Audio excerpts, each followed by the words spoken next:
siap kok. Nanti setelah vaksin itu datang berarti dijaga oleh pihak polisi ya?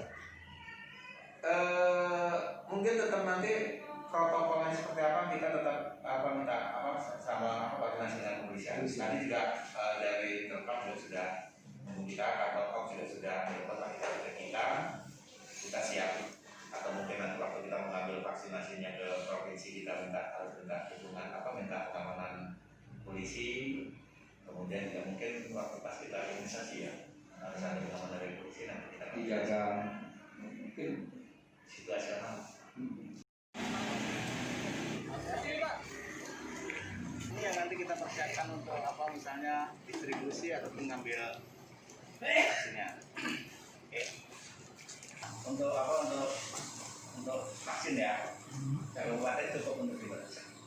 Nah sekarang isinya apa ini? Isinya adalah sekarang ini vaksin ya. Vaksin yang rutin yang selama ini kita pakai. Ini. Karena ada suku ada. Kalau ada vaksinnya juga ya. Kalau berani masuk ya. Secara umum kita sudah siap dengan mempersiapkan melengkapi alat-alat seperti mulai dari call room, kemudian kendaraan untuk mengantar jemput dan pengambilan vaksin ke provinsi, kemudian di Pasyankes juga sudah kita persiapin selama ini untuk replikator atau untuk kulkas penyimpanan vaksin. Mudah-mudahan begitu nanti kita sudah didistribusikan vaksin, kita sudah bisa langsung bergerak sesuai dengan instruksi dari pusat. Kalau semua puskesmas di 22 puskesmas kita sudah memilikinya. Kemudian kita sekarang juga kita mulai melengkapi di 3 rumah sakit yang baru ini, yaitu Rumah Sakit Semedo Dulu, kemudian Lubai dan Rumah Sakit Gelombang. Nah ini adalah punya rumah sakit yang akan kita kirim segera.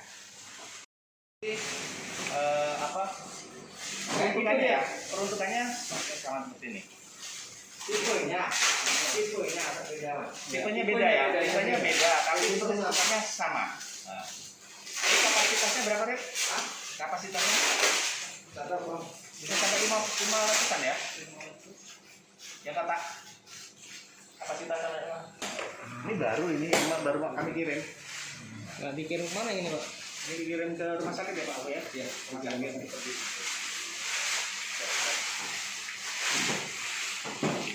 Kita sudah siap. Kalau mau perang kita sudah punya logistiknya dulu. Dulu perang kata siapa? Iya, kalau perang nggak ada ini, kita mati dulu kita bilang. Kulkas yang gue bilang dia jangan. Ya.